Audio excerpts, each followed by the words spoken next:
The cells are 7.5 feet wide, 11.4 long, and 9 tall.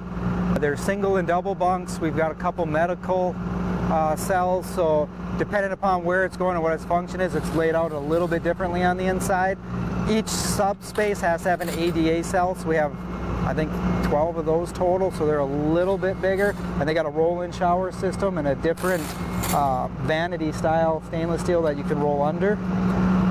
Otherwise, all it's in there is welded to the wall. You've got a table, two chairs that are welded to the wall.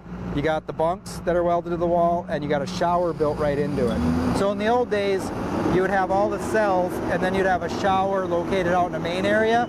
We put all the showers in now. We can control all the water features of this cell. I can set it so the toilet only flushes once every half hour. That way you can't flood a cell. I can set hours for showers so we could downsize and get more efficient water boilers for the building. So each bank gets an hour to shower each day instead of everybody able to shower at the same time. One of the main advantages of going with the steel pods that we've got coming in is all the infrastructure for the electric, the plumbing is all built into the cell. It comes already made, and then you just hook up to the back. One of the advantages for us is maintenance will always be on the back side, and you don't have to have maintenance personnel go in and mingle in the living area. So where you see the rebar here, this is actually going to be block all the way up, and there will be glass and a door on the front, and this is a sub day room. So even though you got all these cells, we'll be able to have these guys in a sub day room and these guys out. So if we end up in a pandemic situation again, we don't have to worry about commingling everybody at one time. They've got some more leveling to do, and then there's a piece of strip that'll go up to cover up the spacing between them. And once the mezzanine and everything else on the front is in, they come back and paint the entire fronts again with their Primacoat to touch up any scratches, because there's going to be marks, Mars, and stuff on them. So they touch it all back up before we open. And so they don't want to put the windows in, so they have to tape everything off and worry about overspray. They spray everything, and then they put the windows in. The middle of this is actually staff. These walls will go all the way to the ceiling where you see the rebar. Doors here, this is a control pad. So this is windows all the way up. It also sits at about 3 feet high, is where the floor level is. So the staff will sit here and you can look at both sides. We designed it to be as staff efficient as we can. I was going to say, talk about the staffing. In the current jail, it's 1 to 25 because it's a linear design. This is called an indirect design because they're sitting behind glass. It's 1 to 40. So it's way more efficient than the old facility is. So we'll maximize it. So we have a capacity, how many beds we have. So we'll have 48 on this half. But the DOC has a thing called operational capacity. You have to leave enough room in your space to move people around if they don't get along, and to do maintenance.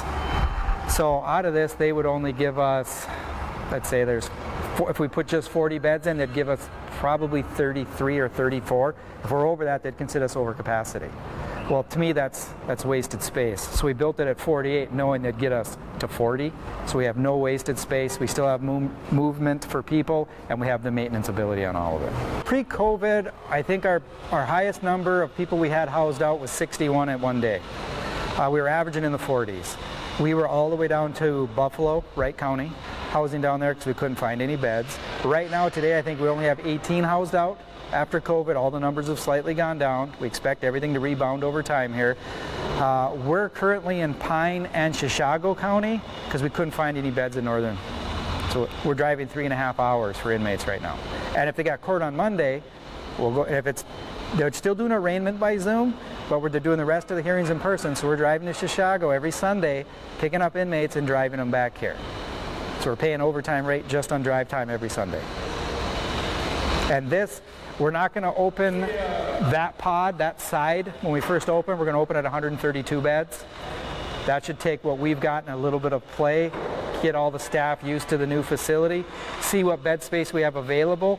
There's a vacuum in northern Minnesota on female bed space, so then we'll offer out to St. Louis, Beltram, and anybody else who's currently housing out that will take their females, probably anywhere from 10 to 15, and that'll generate some revenue to help offset. Did my first draft of our new policy manuals done, so I got to go through and revise it.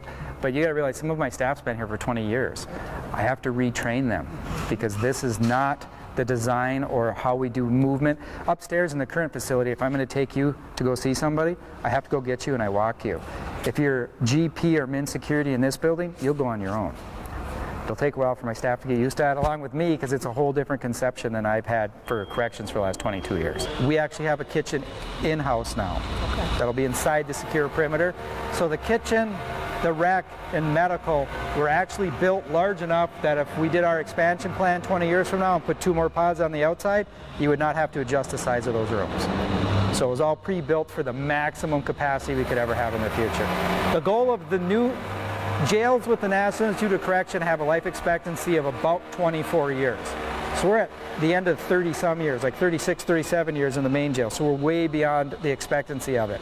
The new designs and the new stuff they put in here, like the steel panels and everything, we're trying to get 50 years out of the facility now. You think a taxpayer who lives here, especially if they're getting up to retirement age, should never have to pay for another jail. That's the goal.